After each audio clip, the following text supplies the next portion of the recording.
Yes, again, alright mga minamahal, Alicia ninyo, nagbabalik muli para sa ating panibagong video. So, ito po ay isang pinagpalang araw para nga po sa mga humihiyaw, umiiyak ng hustisya. At I think nabigyan na din kayo ng justice dahil, meron na pong balita according sa International Criminal Court.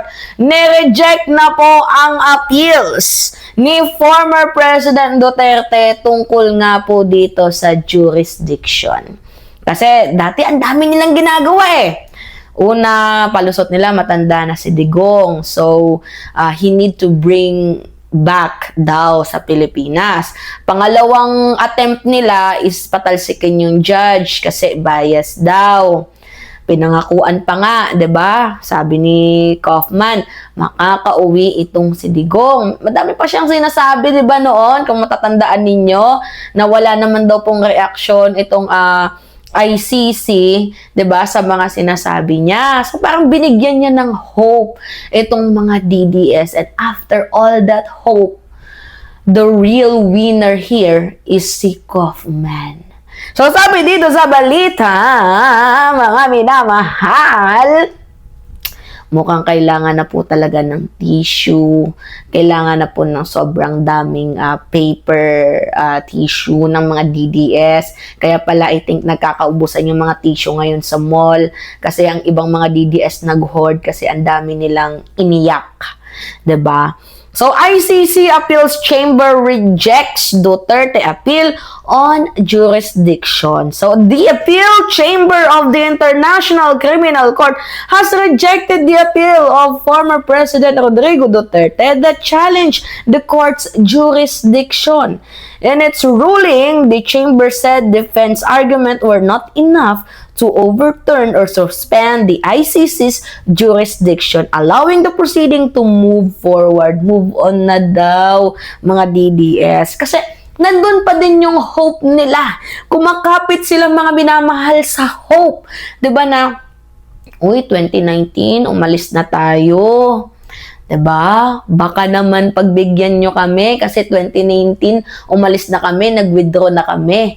Kaso, hindi sila pinagbigyan, mga minamahal, ng International Criminal Court. Ito yung sinasabi ko sa inyong bagsik. Ito yung sinasabi ko sa inyong ganti. Oo, ganti ito ng mga kaluluwang pinaslang ng walang halang. 'Di ba? Ni former President Rodrigo Roa Duterte. So, mga minamahal, meron ako ditong mga nababasang comments. So, sabi dito, trial on the merits will proceed. Actually, totoo. Nandito na po tayo sa punto na kung saan magpuproceed na po ang hearing kay former President Duterte at siya po ay huhusgahan na. Dahil unang-una, hindi din naman nagpapakita si Digong. Abogado niya lang din naman yung pinapakita niya. Whether magpakita siya sa hindi, tuloy ang hearing. At dito na nga po, mga minamahal, si Digong huhusgahan. Kailangan niyang mabuhay ng madaming taon. Kasi, if I am not mistaken, 30 years siyang makukulong yan kung sakaling convicted siya. O ilang taon na si Digong ngayon? 80 plus na. Kung 30 years yan, kailangan niyang mabuhay ng 100 plus years. Gets din niyo, mga minamahal? So, ito yung sinasabing justice prevail, diba? Alam niyo si Kaufman, wala naman talagang pakialam yan. Walang pakialam sa hearing yan.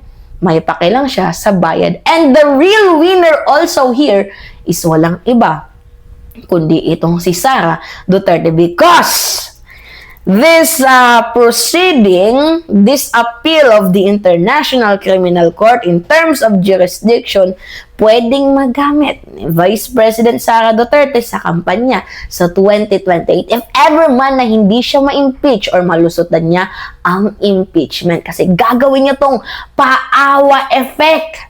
Kinulong ni Marcos itong aking ama. Pwede niya yung gawing paawa effect, 'di ba?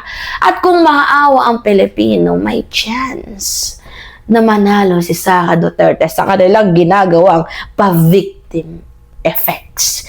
So, So ngayon, ito, merong salita.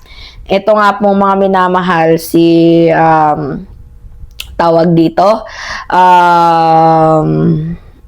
ito si attorney. Oo. Tungkol nga po dito mga minamahal sa confirmation of charges ni former President Duterte. Si attorney Cristina Conti. Oo. Babasahin natin sa inyo mga minamahal. Okay? Ay, may nag-comment. Oh, Mima, alam mo ba, DDS ako. Lalo nung 2016, nakikipag-debate pa ako sa mga salita against kay Digong. Pero nung simula na investigation, nalinawan ng pangunawa ko sa mga pangyayari. Not worth it maging DDS. Mali is mali. Accountability is most important. Kaya kapwa ako DDS, choose the right things. Okay lang mahalin ng isang tao, wag lang ang maling gawain. Uy, properly? Righteousness? Exactly. Tama. Okay. Panoodin natin tong hapyaw na to. Alright. Cristina Conti. Ma'am, magandang gabi po, ma'am. Pabiginulat mo. Kala ko po telepono lang. Correct. Kamusta, ma'am? Kamusta kayo? In the flesh. Yeah, ma'am. May mic pala. Sorry. Go ahead, ma'am. In the flesh at nakapag-celebrate ng konti kasi nakapag-dinner pa ako bago na itong 8:30. Oo. Ang mga nanay, Diyos ko, tuwan-tuwa. At parang akala mo, lechon yung pinakain mo, yung pala, Jollibee lang. Pero talaga kumakanguya. Oo. Yan, sarap. Pero alam mo, attorney, kitang-kita sa bukas ng mukha mo ngayon na parang naburutan ka rin ng tinik. Kahit Oo, paano dito ano? sa ongoing na process ng ICC, di ba? Oo. Ma'am, ano ang reaction nyo na unanimously talagang nireject ko lahat ng apela ng dating Pangulo, nung kampo ng dating Pangulo? Go ahead, ma'am. Masaya, syempre. Pero note ko lang merong binabanggit si Lord Kid Panitze. Oo. Isa yung West na yung lalaki. Dissent. Oo, yung isang dissent. Pero sa isang ground lang. Pero Which yung is? all four grounds ay, in a sense, the majority has said, panalo Oo. ang punto ng mga biktima na may jurisdiction yung ICC. Mhm. Ano sa amin yun? Parang nakakahinga ka talaga ng maluwag dahil tama yung pinuntahan namin. Mhm. Tsaka napapanahon yung pagpunta namin. Okay. Yung ba kasi nung 2018, sa totoo, parang sinasabi, itong kampong to ang unang lumapit, itong kantong to. Hindi mo rin masasabi kasi at the end of the preliminary examination, sabi ng prosecutor, 50 ang lumapit sa kanila Mhm. para buksan ang preliminary examination dito sa Pilipinas. Kaya tulong-tulong ito ng maraming grupo para talaga kumagat yung jurisdiction ng ICC. Ma'am, ito ay final and executory na. Nabanggit din dun, ma'am, na 2 times na itong binalik. At nabanggit dun, tama ho ba intindi ko? Kung aapila ulit sila ng pangatlo, pang-apat, ay hindi na, ma'am, hindi ba? Tapos na ito. So what's next for them? Trial ang susunod na kakaharapin ni Rodrigo Duterte kung. So, ay ganon. Kung next week, positive ulit.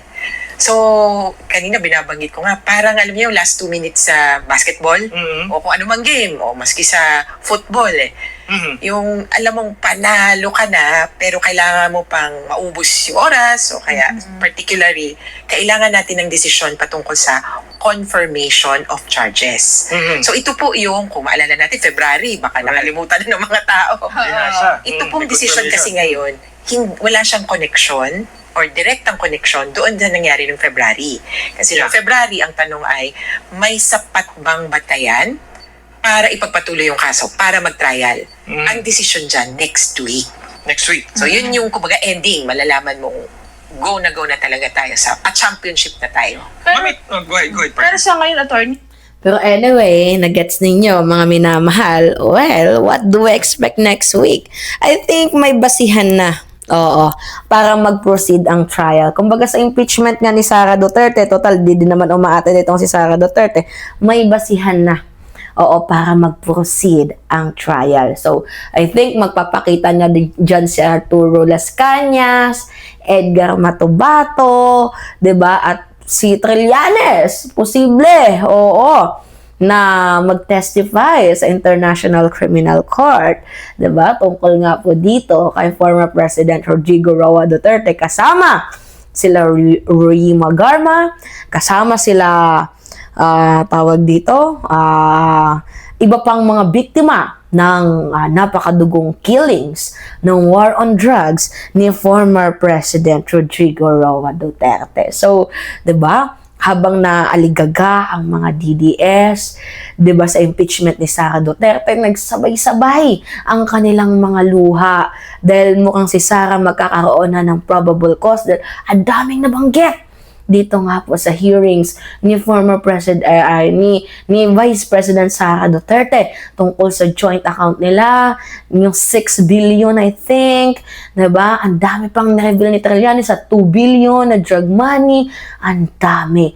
At maliban pa diyan, pwede pa si Trillanes dito sa International Criminal Court, and titingnan natin next week yung desisyon ng confirmation of charges ni former President Rodrigo Roa Duterte. Anyway, mga minamahal, it's me again, Alicia ninyo, nagbabalik muli para sa ating panibagong video. Maraming salamat at ingat, mga kababayan.